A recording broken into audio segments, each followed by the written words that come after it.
How to add credit card to Binance application.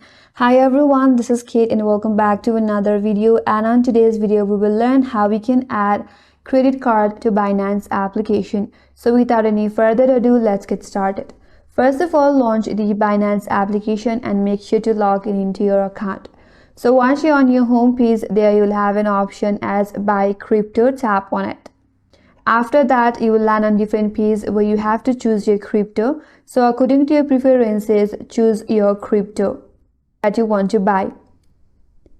And after that, you will see a box. There you have to enter the amount that you're willing to pay.